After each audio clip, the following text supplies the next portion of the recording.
Good morning.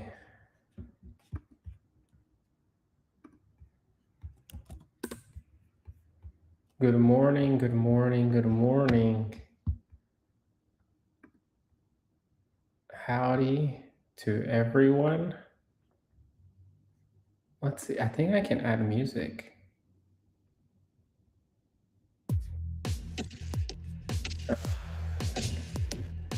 I'm more of a lo-fi guy. Okay, we're live.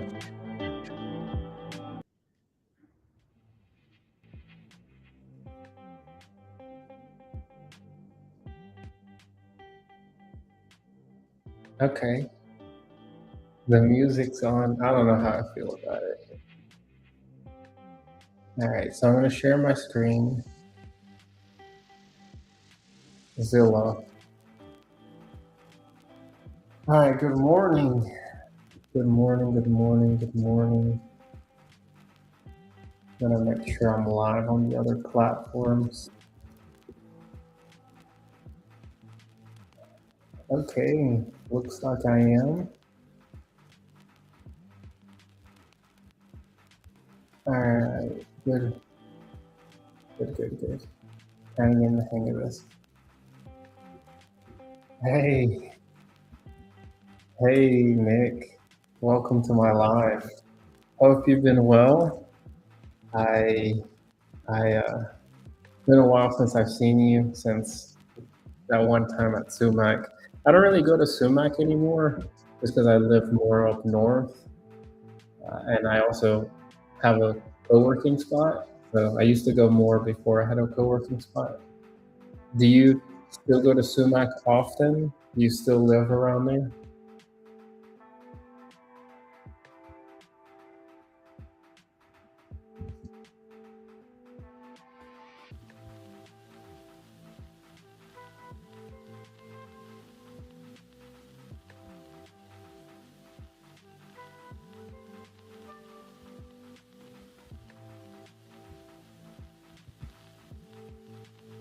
You still there, Nick?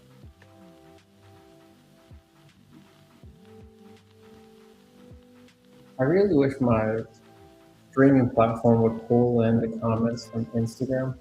I have to manually go to Instagram. Okay. No, Nick said yes, sir, not often, maybe once a month. Have you tried for pho? I know you like domes. Have you tried Pho Van? It's on South Boulevard as well, but it's in the parking lot with Compare Foods. It's like it's close to Domes. Have you tried Pho Van? Pho Van and Pho Wa on Central are my top pho spots. But hey, Brian, we're actually talking about pho. I know you're gonna have some input. But what's your favorite pho spot in Charlotte? Yeah, Pho Van, Nick. Pho Van. What's your top um what's your top pho spot? For me, it's Pho Van. I like Pho Van. I'll show you guys what Pho Van is. Not Lang Van. Pho Van. Right here. Right here is in this compare food section. Oh, you Fung Pho. Let's see. Pho. That looks very authentic. That looks very authentic. One question for you, Nick. Do you like the pho bonbo bonbo bonbo hue? This one? I have a hard time getting around the bonbo hue because it has blood in it and it has like a shrimp sauce. And to me, it's too gamey for me. But a lot of people that like pho that are serious about pho You said pho, Huang. Okay, I don't even know how to say that. It's the best. Okay, I've never been. I think this is near Independence, right? Super G. Yeah, it's near the CarMax and all that stuff. Yeah, I can't have it, dude. I tried it twice and I just couldn't. I can't get around that shrimp sauce and the blood. I'm I'm not that adventurous, I guess. I've gotten less adventurous as I've continued to age and eat more of the same food. Well, I'll have to give this place a shot. Before we move on to more serious topics, what do you order here at, I don't even know how you say this. What's the most order at wine? Do you ever get the beef stew? I always get the beef. I never get chicken. I always get um usually pho thai, the rare steak, and then I like at pho wa that you can get at pho wa you can get brisket, the one off Central. So I'll get the rare steak with the brisket. For me, that's best of both worlds. I never get chicken. I eat chicken in my meal prep all week, so I'm like, no more chicken for me. I'm tired of chicken.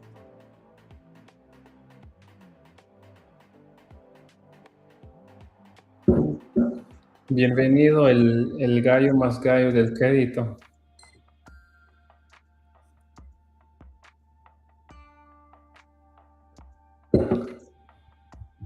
All right, I guess I'm gonna actually do some work now rather than talk about food. I used to do the Foodie Friday, but my cholesterol, I was tracking my cholesterol and it was going up, and so now I cut back on eating out and had to make the responsible decision. Okay, Moat said, I get the rare steak and brisket for my four order. Beef stew is a whole separate order.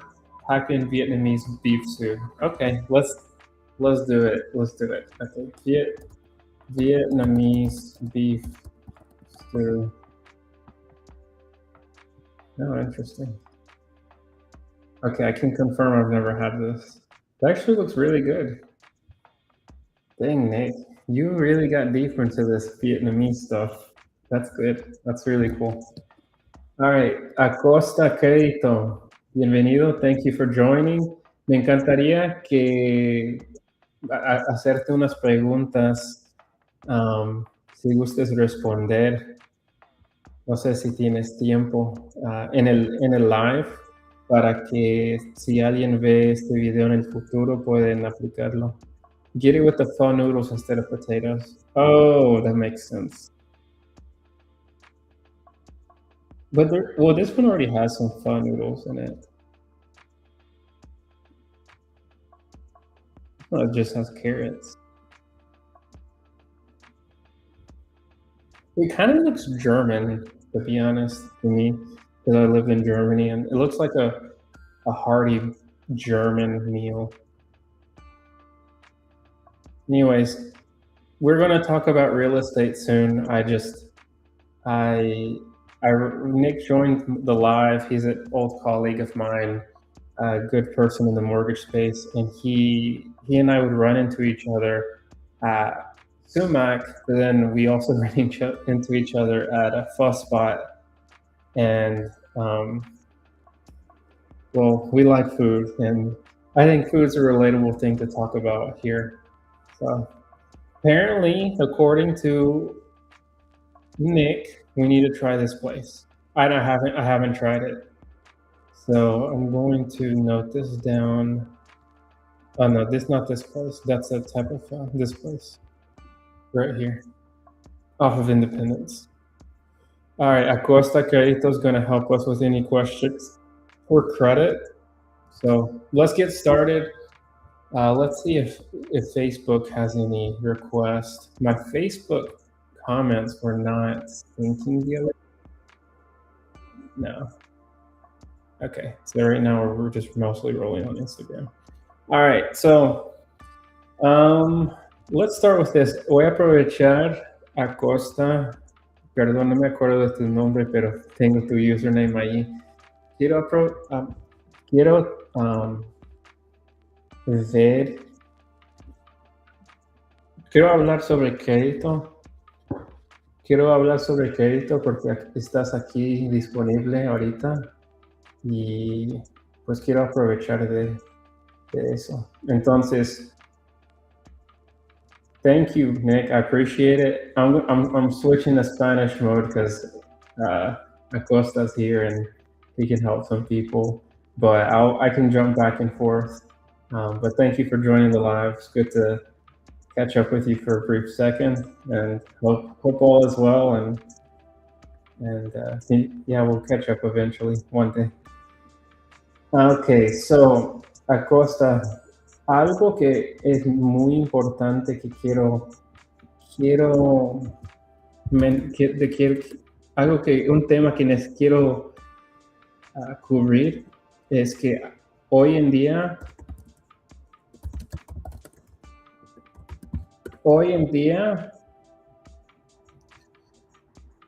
estos dos préstamos son los dos más comunes, FHA 580 y convencional. Pero les comento, convencional, aunque se indica que puede ir al 620 o hasta menos, normalmente no suele pasar, porque normalmente la gente no, con el enganche mínimo no vas a recibir una aprobación con el puntaje de crédito mínimo.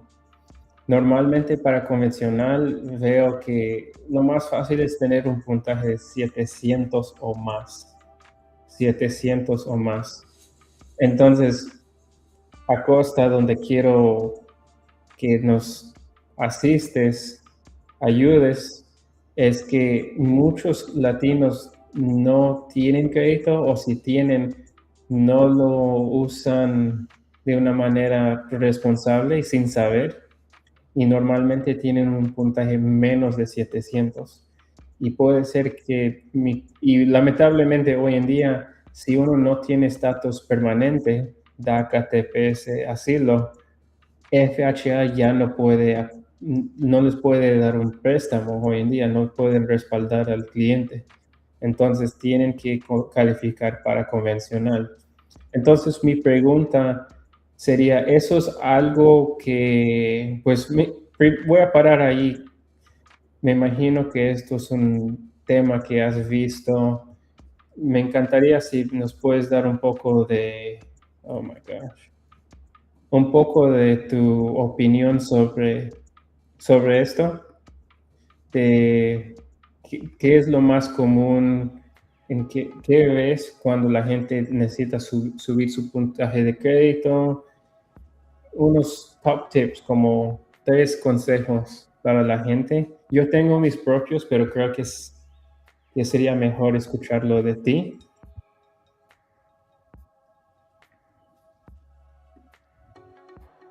Y mientras que contestas, voy a buscar aquí en otra página a ver si puedo encontrar una imagen que explica todo mejor.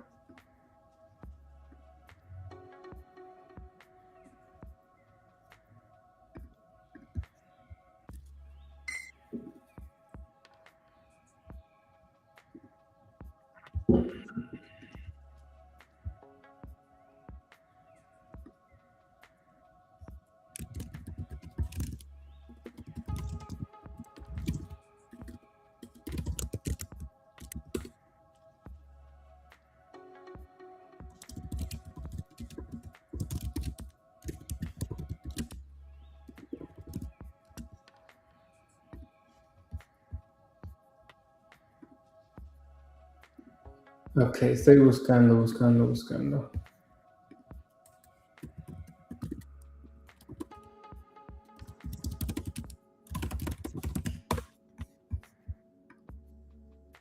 A ver si Acosta, pues Acosta dijo que se va a unir a una reunión, entonces puede ser que no puede unir o contestar.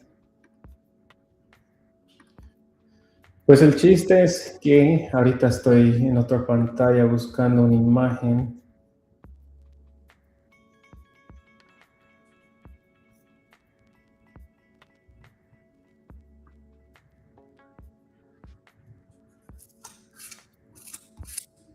No encuentro nada que lo explica fácil. Pero el chiste es que supongo que voy a hacer este live en español. Entonces, lo que voy a hacer es cubrir temas. Voy a cubrir diferentes temas hoy que el hispano normalmente les cuesta. Y el primero va a ser crédito. Si van a comprar una casa y necesitan un préstamo, con un préstamo residencial necesitan, si no tienen estatus permanente, necesitan calificar para convencional. Se tienen que calificar para convencional. FHA ya no lo está haciendo. Vamos a buscar aquí. FHA no longer available for non-permanent residents. Ahí está. Trump administration eliminates FHA eligibility for non-permanent residents. Fue noticias que se anunciaron como el año pasado, dentro de los primeros meses de cuando Trump tomó oficina. Ajá. Mayo 2025. Affected groups. Ahí puede ver DACA, Asylum, todo lo que mencioné al principio. Y esto es muy importante porque muchas personas que no son hispanos no entienden la diferencia entre diferentes tipos de residencia. Hasta hablé con uno y le pregunté, porque tengo bancos y prestamistas que me están tratando de vender a mí. Y me dicen, Ricky, yo puedo trabajar con foreign nationals. Eso no es DACA. Ellos piensan foreign, eres de otro país. Foreign national significa que usted vive en otro país y no vive en Estados Unidos.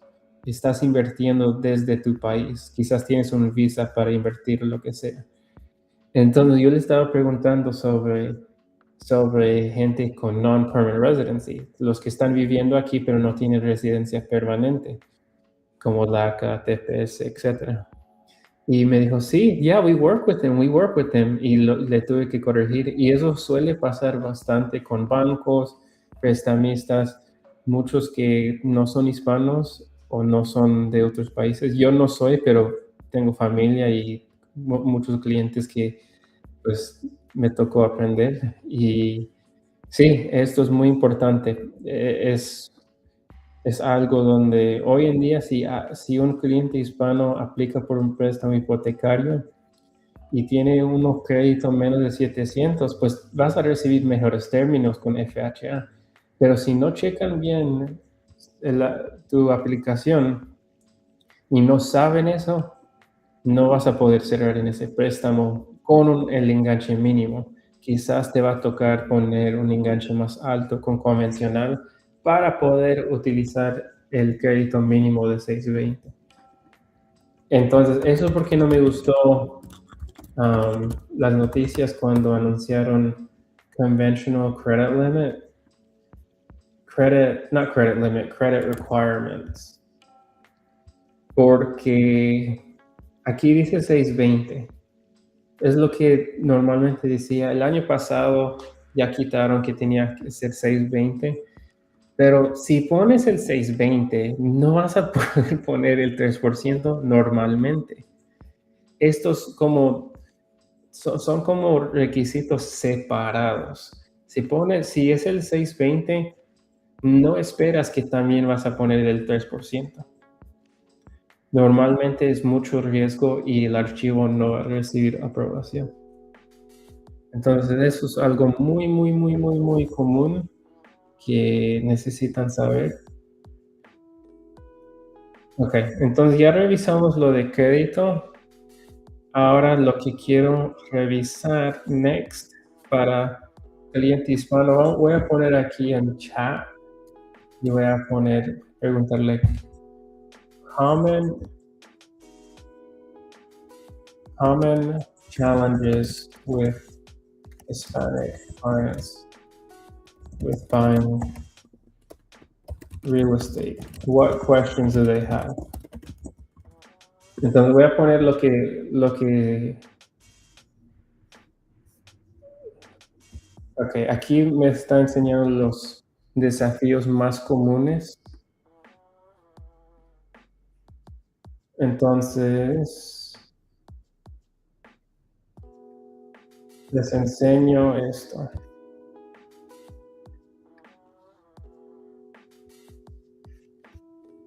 Ok, aquí, aquí podemos ver first-time Hispanic buyers usually have these misconceptions. Básicamente lo que piensa el hispano, y vamos a revisar cada uno y lo voy a explicar, y ya si tienen alguna pregunta me avisan. Entonces, aquí, challenges, they believe they need 20% down. 20% down es algo que todos piensan, no solo hispanos, pero sí, normalmente no se requiere el 20%. Si uno califica para el convencional, puede ser 3% primera vez comprador, o también aquí se puede ser 3.5 FHA, pero de nuevo, como mencioné, necesitan tener residencia permanente con FHA. Y pues si califican para VA, si sirvieron en el militar, pues puede ser hasta menos. El VA no tiene down payment requisito. Unsure how much they'll actually need. Lo típico es el enganche, 3%. Voy a eliminar estos. Lo típico es 3% o 3.5% del enganche, y los costos de cierre suelen ser, por lo menos en este estado de Carolina del Norte, como 3% del enganche, más o menos. Entonces, normalmente 3 a 6%, dependiendo de cómo están negociando. Puede ser que sea, por ejemplo, una casa de 300,000, el 3% sería 9,000, otros 3% 9,000, entonces dentro de 9,000 a 18,000. Ahora, eso es si están enseñando dinero en impuestos, porque para un préstamo tradicional, vamos a decir, convencional FHA, se requiere todo tradicional. Que enseñes ingresos en tus impuestos, no puedes estar recibiendo cash, y no puede ser dinero abajo del colchón, te pagan cash y para que no pagues impuestos, no. Tiene que ser dinero que reportas, y puntaje de crédito y estatus vigente. Puede ser que quizás se le venció su permiso, lamentablemente hasta que está de buen estatus de nuevo no se puede comprar hasta que ya esté vigente de nuevo. Down payment assistance, si califican para estos préstamos, puede ser saving while paying rent. No entiendo esa pregunta. ¿Qué más? Can you use your 401k? Sí se puede usar 401k. Normalmente cada 401k es diferente. A veces es forma de préstamo. Sometimes 401k is a loan that you have to take out against it. And sometimes they let you take out a certain amount vested. A veces hay cierta cantidad de 401k que ya uno sí puede sacar. Entonces no deberían pensar que pueden sacar todo, porque a veces no se puede. O a veces se puede, pero hay con penalidad. Normalmente hay mejores términos si es para compra de casa, pero hay un límite de cuánto te dejan sacar normalmente. ¿Is buying cheaper than renting? Esa pregunta. Sí, no. Largo plazo puede ser que sí, pero si compras una casa de lujo puede ser que no. Y también depende de las rentas, si están subiendo o no. Pero más que nada es una inversión largo plazo. Entonces, pueden pensarlo como una inversión, pero es largo plazo. Con comprar casas, si no estás agregando valor, si no estás haciendo arreglos, va a tomar tiempo para que el mercado te suben, porque recientemente estos años han bajado. Este año ha bajado y creo que el año pasado bajó un poco, pero más que nada, definitivamente este año ha bajado. Pero pues las guerras pasan, cosas en la economía pasan, cosas políticas pasan, entonces pues fuera del control de uno, pero normalmente largo plazo suben. Credit, thin credit files, credit built with I-10 only. Entonces si uno solo tiene I-10, sí puede hacer crédito, pero cuando usted va a aplicar por un préstamo hipotecario, normalmente hay ciertos bancos que van a ser mejor porque no todos trabajan con ITIN. Y pues la verdad, yo prefiero mandar esos préstamos a ciertos bancos que te pueden dar mejores términos. No me gusta tomar préstamos que no voy a dar los mejores términos y la diferencia es bastante. Fear that checking credit will hurt their score. This is a common one. Muchos tienen miedo que checar su crédito sí va a dañar su crédito. Y claro, sí va a dañarlo un poco, pero el crédito es para usarlo. Es como, en mi opinión, es como un carro. No lo vas a comprar y solo dejarlo ahí estacionado. Tienes que utilizarlo. O el dinero. Es simplemente un recurso. Y pues hay que checarlo, ¿no? Especialmente pues, si es un préstamo hipotecario, necesitan checarlo, cómo te van a prestar cientos de miles de dólares sin revisar bien si tú pagas tus biles, si tú pagas lo que prestas. Lo que sigue sería high card utilization. Creo que esto es lo más común y creo que eso es lo que Acosta nos hubiera aconsejado. High credit card utilization es lo más común que veo con hispanos. Es que lo difícil es que voy a explicar aquí. Abrir otro chat.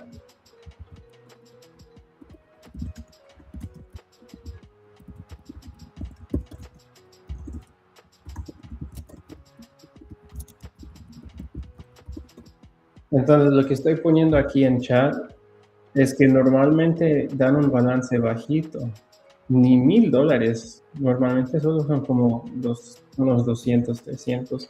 Pero, por ejemplo, vamos a suponer que te dan $1,000. Es muy fácil gastar $500 hoy en día.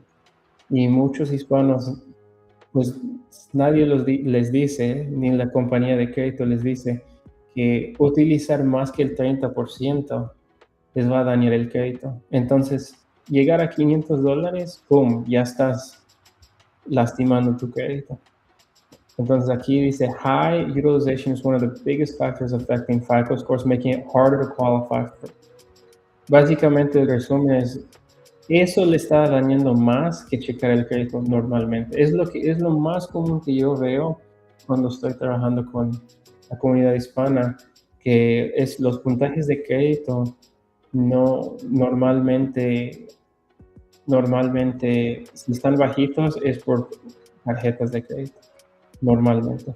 Claro, si uno no paga y lo paga tarde, eso es obvio, pero esto es menos obvio y eso es lo que está afectando a muchos.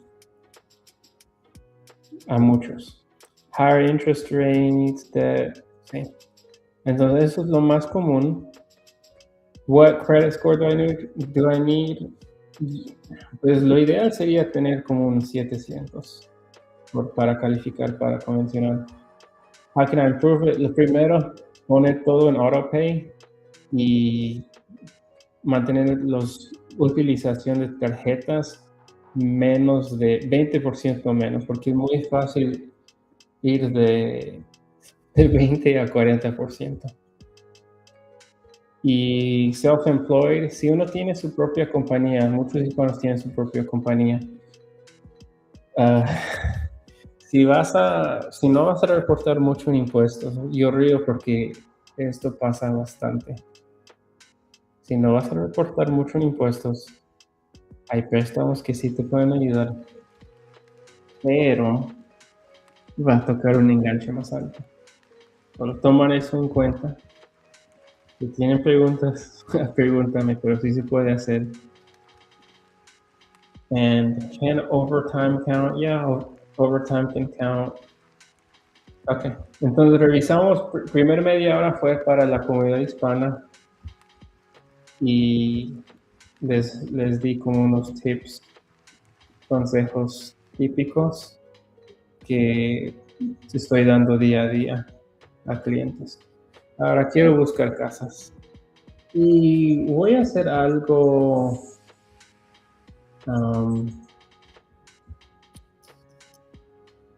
¿cómo le hago? Quiero hacer algo, quiero buscar unas casas para unos clientes que tengo que están buscando.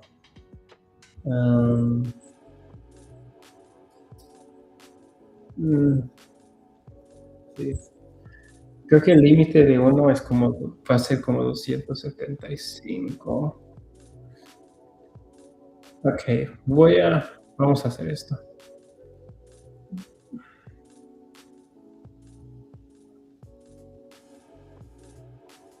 Primero vamos a buscar casas.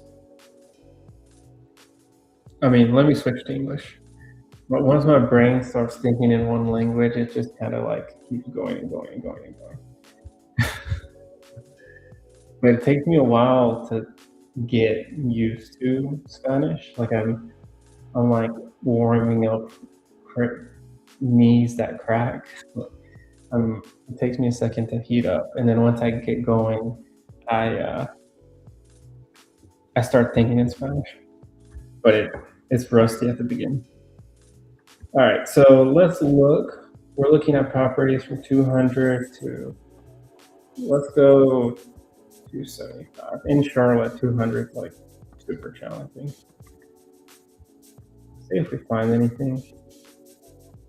3-bed, 1-bath. I've got a couple people pre-approved in this range.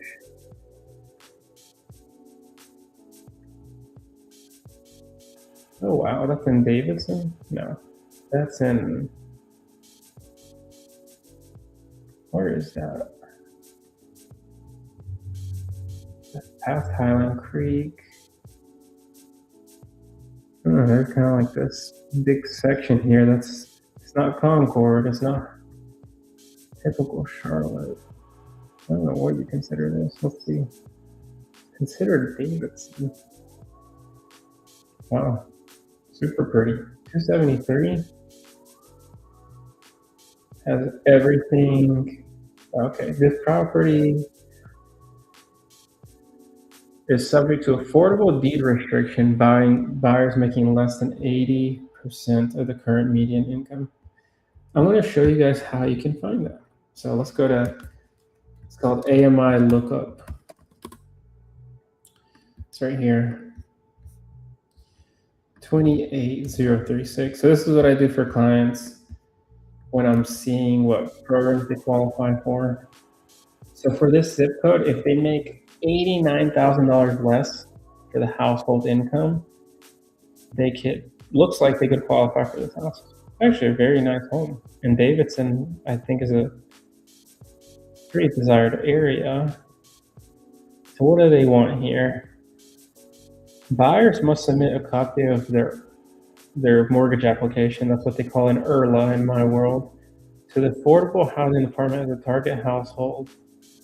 House staff will ensure that the income does not exceed, based on the HUD AMI chart, which is what I found over here. Closing will not occur if the buyer exceeds, blah, blah, blah, blah, blah. Copy executed. Must be submitted to the town of Davidson. Buyer must sign and read affordable deed restrictions. So there's a little bit of a catch. Even Zillow says it's gonna sell quick. Interesting. This was sold in 2015 or for 148, and now it's listed to 73. So it's been about 10 years. I like it. I like this a lot. It's very pretty. Looks like a good, very good starter home, or maybe a small family. Pretty good sized kitchen.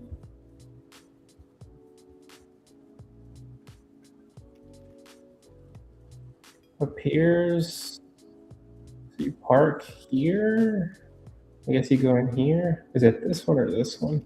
I think it's this one because I remember seeing the outdoor table and chairs. Yeah. Yeah, this picture shows it. So, yeah, I like it. I like it. So what would the payment look like on something like this? So let's do the rule of thumb. So let's pull out my handy dandy notepad. And we're gonna run some numbers, some ballpark math. This is not an offer to lend. This is just actually entertainment. So I wanna copy and paste one of my other notepads.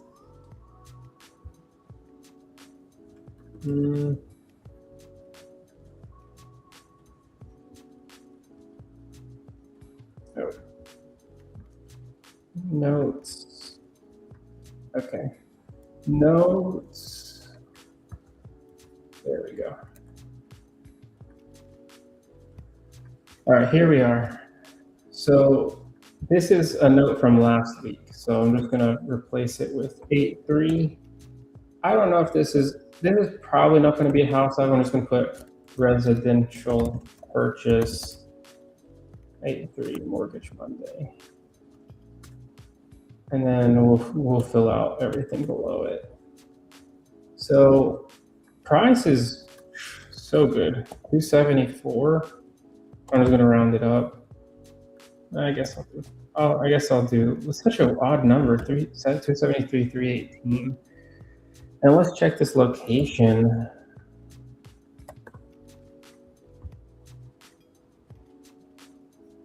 So this location, let's look at the street view. Looks like a nice neighborhood. It's like barely single family. It almost feels like townhome, but there's some separation. We have some street parking here. A light HOA. It's only $6 a month, apparently. Interesting. Very interesting. So I like the street view. What is it close to? Look at all that greenery around you. Oh, it's near the Renaissance Festival. Looks like where the Renaissance Festival tends to be. Look at all that greenery. That is great. And you're not far from Charlotte. All that greenery. Because look, you come down here, it's not that green. And then you come up here, it's very green. You have to go east a little bit to get pretty green. West has more around like the Whitewater Center and such. South has a good amount of green, or southeast, south. Then the city, of course, development happens, and so I like that. I used to live on the in North Charlotte. So let's see what it's close to. So we're gonna put Huntersville. I think that's gonna be the closest. There's 11 minutes from. We'll type in let's type in Burkdale. That's 15 minutes from Burkdale.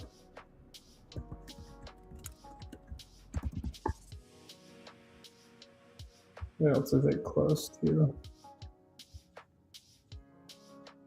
pretty close to Concord.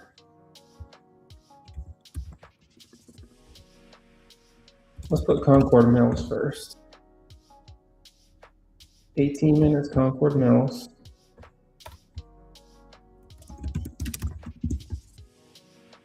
I'm going to put downtown Concord. 25 minutes.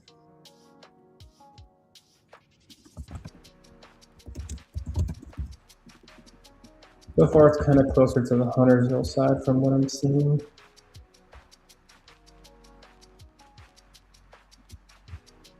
I'm intrigued because let's see how far it is from Davidson. Oh, it's only 15 minutes from Davidson. That's a big selling point.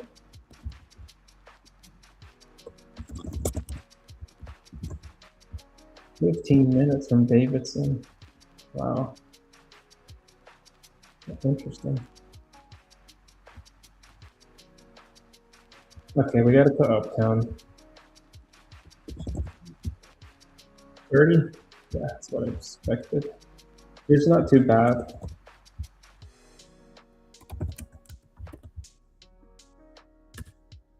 Pretty darn good. Great place for a small family to be. I like it. So let's go into some numbers.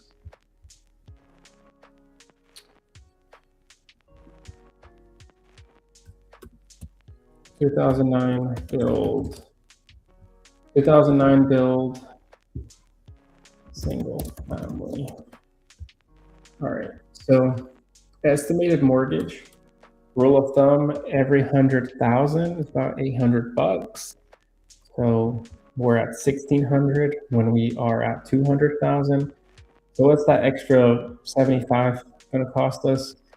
Every 25K is around $200. So I'm going to do 200 times 3, so about 600. So 600 plus 1,600. I'm going to say 2.2K if you put lowest down payment close to 97% loan to value, which is close to 3% down payment. And that's including everything, including tax and insurance. That's pretty good. I'm curious how much this would rent for. I'm gonna pull that up on another page because to me, that's a really important thing to consider when you're buying your first home, because it's probably not going to be the home you live in forever. And what if you want to keep it? It's good to look into how much it would rent for. So let's see.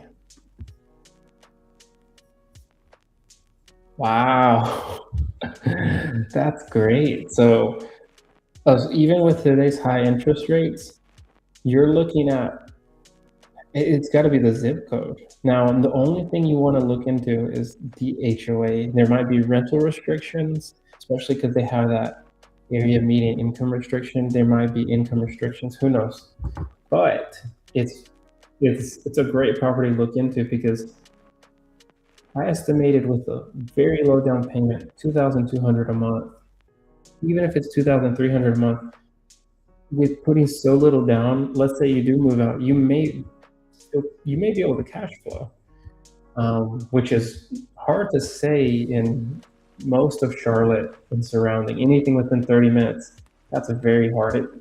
And for a property to be able to rent this high with that price is very rare in Charlotte. I have a property that's worth more than this in Highland Creek, like 10, 15 minutes from there, and it only rents for like 1,900, 2,000 max. But Davidson it's higher, has a higher perceived value in the marketplace for the most part, and so that probably pushes the rents higher. This could be a great opportunity for somebody.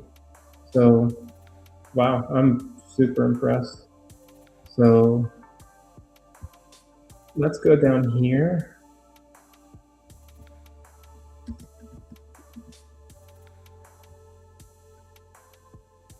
We're gonna put 2.2K estimate. And then we're not gonna do a rent by the room play on this one. We're just gonna do a single family play. long-term rents. I'm going to put 2,450 per report ran.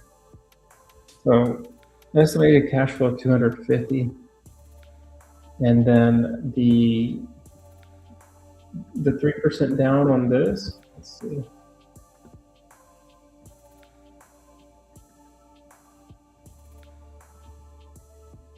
$273,318 times 0.03.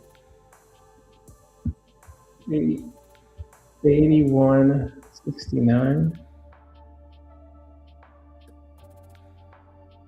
and then that's going to be the closing cost, about 3%.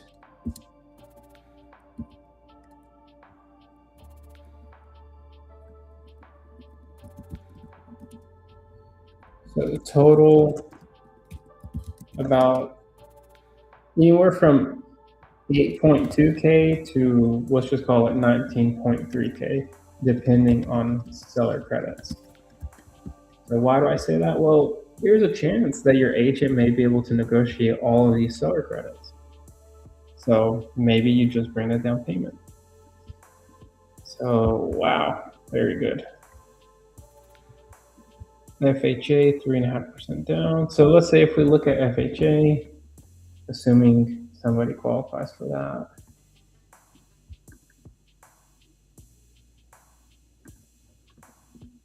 We'll put 0.35%. So their down payment would be, and then, so it's just like $1,400 more.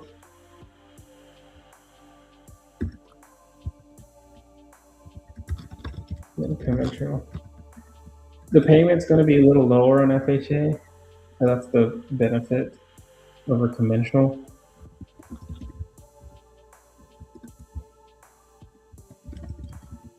So on this one, total is going to be about 9.5K to about 20K, depending on seller credits. So there we go. That's that.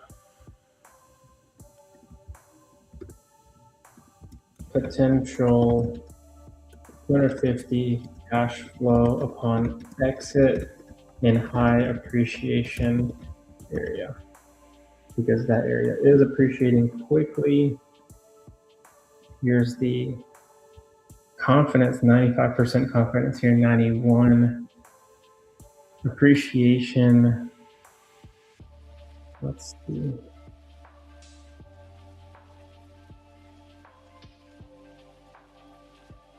I guess we need to ask AI for that. But it's pretty well known that, yeah, risk of decline, 25%, risk level low. And that's pretty good for considering housing markets going down pretty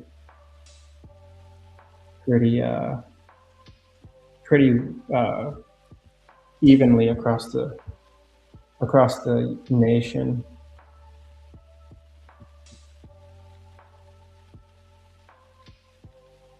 Very nice. I like this. I have probably some clients that might be interested in this one. So let's put the recap of this into our friend chat. So put that in here. I'm going to put in another screen. Recap this house analysis for a residential buyer. Here are my notes.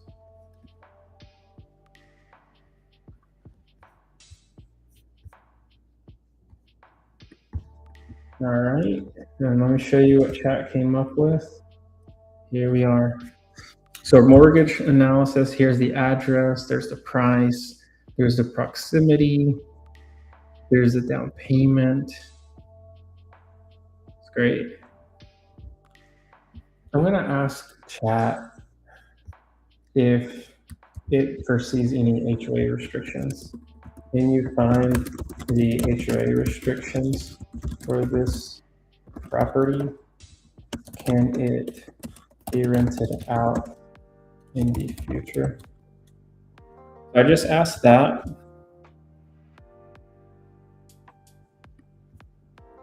All right, so let me show you what Buddy Chat found. I dug into this property. There's more important detail. This home is part of Davids's affordable house program. Subject to, we already know that, and you need to make less than 89,120 for this property. It never be rented based on information available. I would assume no, until proven otherwise. Current Summers Walk HOA rental does not allow for a rental product. So it says it doesn't allow for a rental product, but that's not what I asked. I asked, can it be rented out in the future after you buy it? Like, let's say you live there for a couple years. Additionally, this home has specific housing is restricted, maybe affordable. Owner occupancy. Okay, this part does. So you do have to own it. Restrictions on leasing. Town approval before resale. Interesting. Town approval before resale. Resale price limitations. So the con of this one, you may not have the appreciation you want because maybe they're not going to let the prices go up too much. So interesting. You get some help. That's the challenge with these assistance programs, is sometimes when you get help, there's sometimes a catch. And the catch to this is if there's restrictions on you being able to sell it for a higher price, you're essentially capped on your appreciation. Maybe you get a little bit of a lower payment because we saw a really good price. But if from an investment perspective, there's a con. Interesting. That just kind of shows you the nuances of making a decision with buying property. It's really hard to get everything without and still get the price you want. So with this one, I like most of it, but I don't like the restrictions on the pricing, because one of the biggest benefits is appreciation. But if you're a family that's very price sensitive and you really want to be in that area, this might be great for the kids. Maybe you have a small family, and it could be something that makes sense because you got a 3-bed, 2.5 bath at a really good price, very desired area from what it seems. So I'm gonna stop there and see if there are any comments online.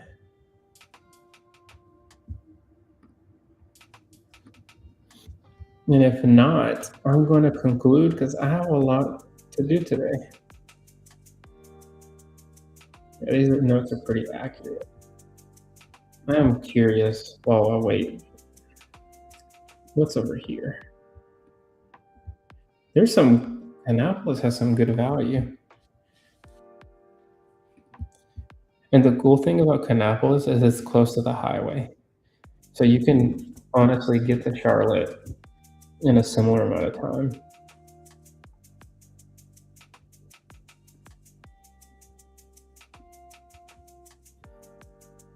$255, that's crazy. 2001, no HOA, 255. 2022, so fairly new. 2003. Okay, so out of these three, this is the newest one. So for the average buyer, the homes nearby are not priced super high, and this is on the other side of the street.